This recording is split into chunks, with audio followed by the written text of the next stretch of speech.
Assalamualaikum warahmatullahi wabarakatuh. Selamat pagi Ananda semua. Bertemu lagi dengan Ibu Liza dalam mata pelajaran fisika. Sebelum kita memulai pelajaran, marilah kita berdoa terlebih dahulu. Semoga pelajaran hari ini bisa Ananda pahami dengan baik dan kita juga selalu diberi kesehatan dan dalam lindungan Allah Subhanahu wa taala. Berdoa mulai.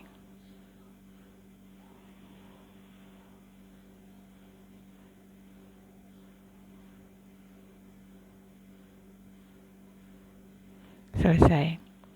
Baiklah Ananda, pada pertemuan pertama UKD kita adalah tentang kesetimbangan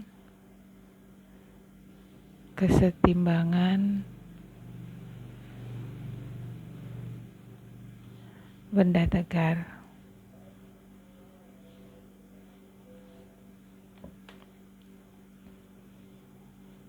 Ya. Dan keseimbangan benda tegar pada materi pendahuluan itu kita sudah bahas dari pengertiannya, kemudian juga definisi dari keseimbangan benda tegar serta jenis-jenisnya. Oke. Setelah kita pahami mengenai benda tegar, kita mereview sedikit tentang pembelajaran kita di kelas 10. Di kelas 10 kita sudah belajar tentang hukum Newton. Kita tahu bahwa jika suatu benda diberikan gaya, maka benda itu bisa diam atau bergerak. Dan waktu pembelajaran kita kelas 10, apabila diberi suatu gaya kepada suatu benda, maka bendanya akan bergerak lurus. Itu yang kita bahas di kelas 10. Jadi semuanya benda bergerak lurus. Benda-benda yang bergerak lurus ini, gerak lurus, itu dikatakan juga benda bergerak secara translasi atau disebut juga benda bergerak secara linier. Jadi kalau kita ilustrasikan waktu pelajaran ke-10, ini ada benda di atas bidang datar, terus diberi gaya, maka benda bergerak dalam lintasan lurus. Nah, ini benda bergerak dalam lintasan lurus ini, itu nama lainnya adalah translasi atau linier. Nah, sekarang kita juga sudah berbicara mengenai gerak melingkar, ya. Nah, sekarang kita akan melihat siapa, maaf ini bukan V ya, ini F ya, F. Jika bendanya itu bergerak rotasi, bergerak melingkar, siapa yang membuat benda itu bergerak melingkar sebenarnya? Jadi misalkan ini ada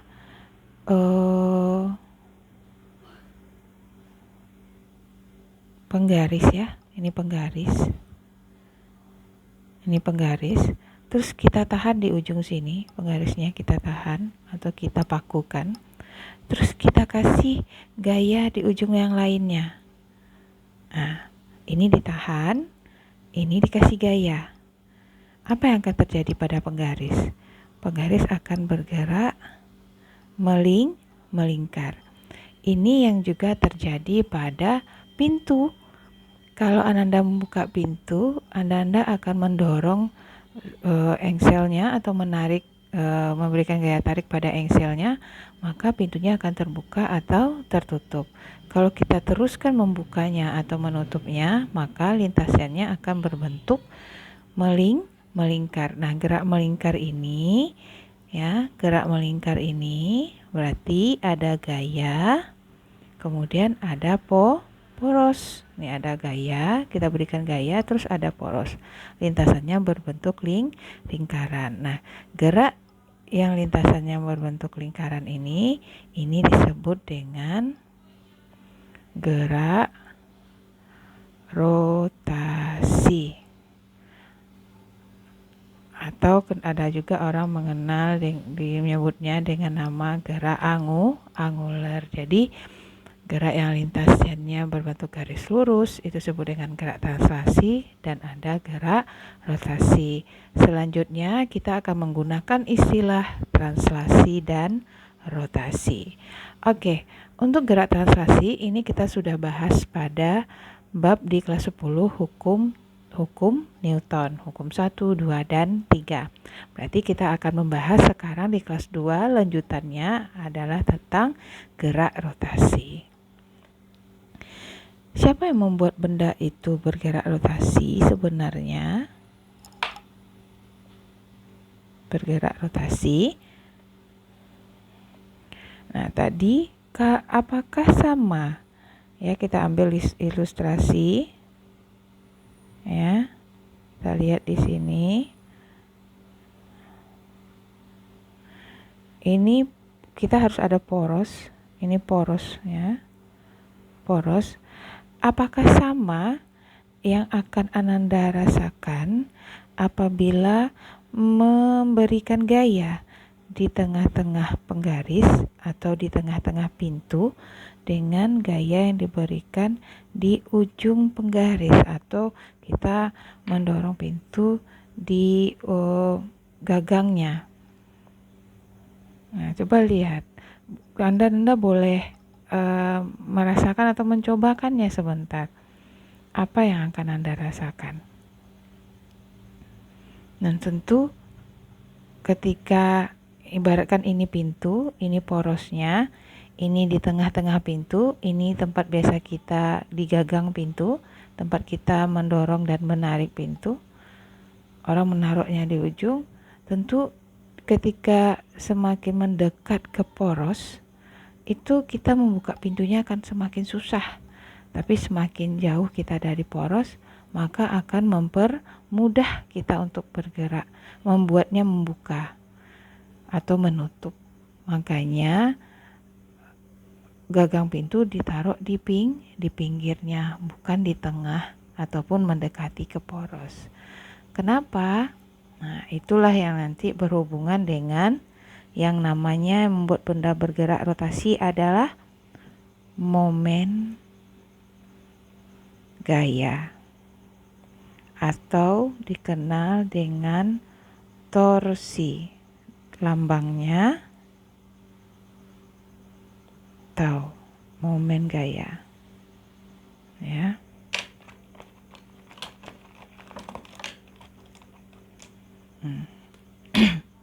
Nah, momen gaya atau torsi. Nah, sekarang kita lihat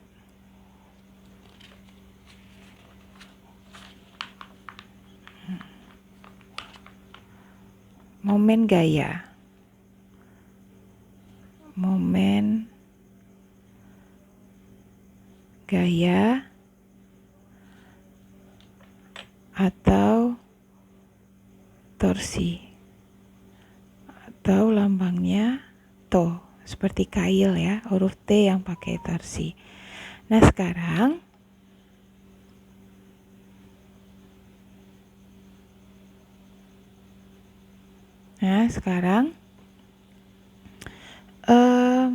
tadi kalau ini poros,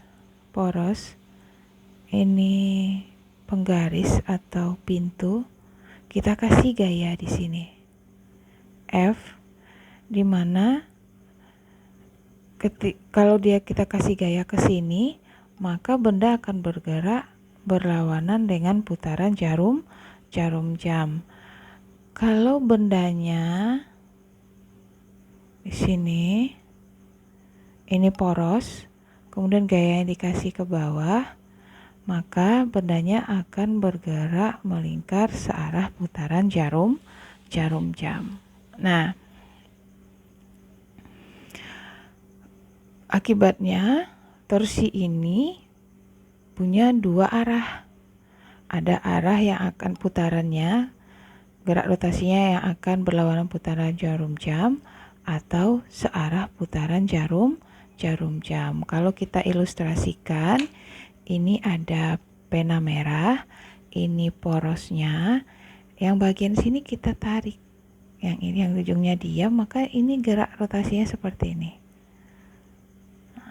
Tapi kalau yang kedua, porosnya di sini, tadi yang pertama, kalau yang pertama kita dorong ke atas, maka yang ujung yang ini diam, yang ini kita putar seperti ini. Maka geraknya itu berlawanan putaran jarum jam. Tapi kalau yang kedua, gayanya kita kasih ke bawah, putarannya seperti ini. Maka momen gaya juga disebut maka momen gaya juga termasuk kepada besaran vektor. Berarti dia punya arah. Ada yang berlawanan putaran jarum jam atau searah putaran jarum jam. Nah, sekarang berapa nilainya? Itu arahnya. Berapa nilainya? Jadi momen gaya adalah perkalian silang antara vektor momen gaya adalah perkalian silang antara R silang F. Jadi perkalian silang antara R dan F. Apa itu R? R adalah lengan momen.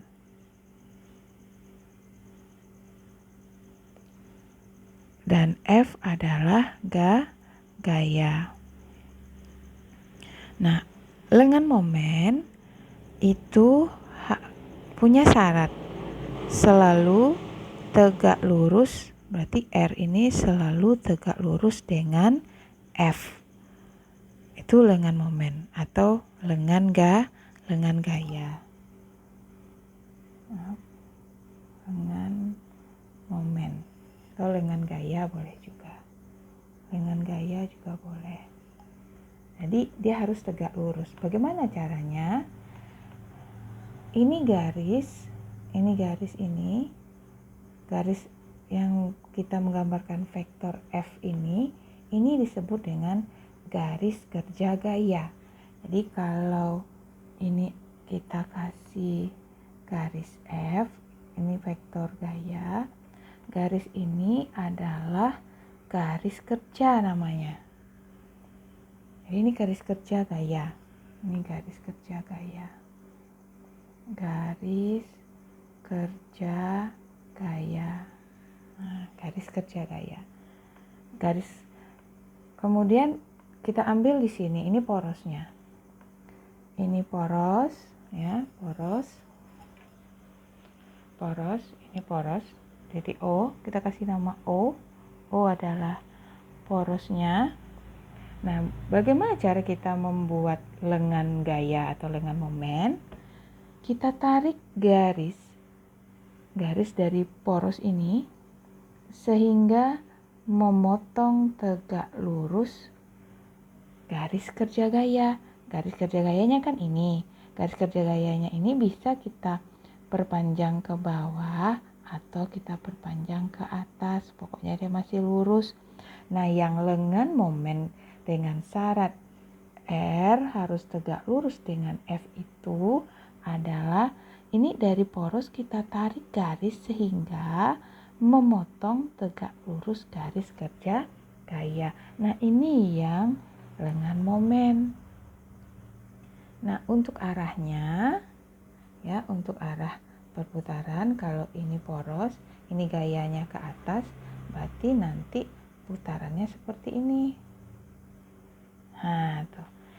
Disepakati oleh banyak orang kalau putaran yang berlawanan putaran jarum jam itu dikasih negatif, kalau yang searah putaran jarum jam itu dikasih positif. Nah, kalau dari contoh ibu ini, maka dia bernilai negatif momen gayanya karena berlawanan putaran jarum jam. Nah, itu kalau gayanya seperti ini. Kalau seandainya gayanya yang diberikan seperti ini, porosnya di sini, ya, ini F-nya. Kita harus ingat syarat R adalah tegak lurus dengan F garis kerja gaya. Jadi bagaimana caranya? Perpanjanglah garis kerja gaya ini, boleh perpanjangnya ke atas atau perpanjangnya ke bawah. Kemudian kita tarik garis lurus dari poros sehingga memotong tegak lurus garis kerja gaya. Berarti kalau gayanya miring seperti ini R-nya. Nah, maka yang ini siapa, Bu? Nah, yang ini siapa, Bu? Ini kita misalkan L. Jika F dan L ini membentuk sudut theta, ini adalah garis kerja gaya yang kita perpanjang ya. Nah, berarti ini yang jadi lengannya. Ini yang jadi lengan gaya atau lengan momen, bukan L. Karena syaratnya tadi adalah R dan F harus tegak lurus. Berarti ini yang tegak lurus. Kalau tegak lurus membentuk sudut 90. Nah, itu pemahaman lengan harus tegak lurus dengan F. Nah, oke. Sekarang nilainya. Tentu kalau besaran vektor punya nilai dan arah. Arahnya searah putaran jarum jam atau berlawanan putaran jarum jam. Nah, sekarang nilainya. Untuk kondisi ini, maka torsinya itu sama dengan R kali F. Kita kalikan saja. Karena untuk kondisi ini, dia sudah saling tegak lurus. Nah, bagaimana dengan yang ini? Nah, kalau yang ini kita harus ingat lagi definisi tentang Pitagoras, yaitu sin dan cos. Masih ingat Ananda semua? Ibu ulang sedikit ya. Nah, ini segitiga siku. Nah, ini berarti kalau ini 90, ini juga 90 kan? Berarti yang ini di depan sisi 90. Kalau gitu L kita di sini, F kita di sini, R kita di sini. Maaf, ini R kita biar gampang Ibu tukar ya. Ini F-nya. Nah, theta ini kan sudut antara F dan L ya. Maka F dan L kita di sini, ini tetanya. Maka kalau sin theta sama dengan apa, Nanda? Sin theta sama dengan sisi depan sudut dibagi sisi miring, maka R per L. Kalau gitu R sama dengan L sin theta. Jadi kalau gitu untuk mencari momen gaya atau torsi yang gayanya tidak tegak lurus terhadap R, maka torsinya adalah, mencari nilainya, torsinya adalah dari gambar L sin theta kali F. Atau banyak di dalam referensi baik online maupun cetak bahwa torsi itu nilainya adalah F L sin theta. F kali L kali sin theta. Oke, sampai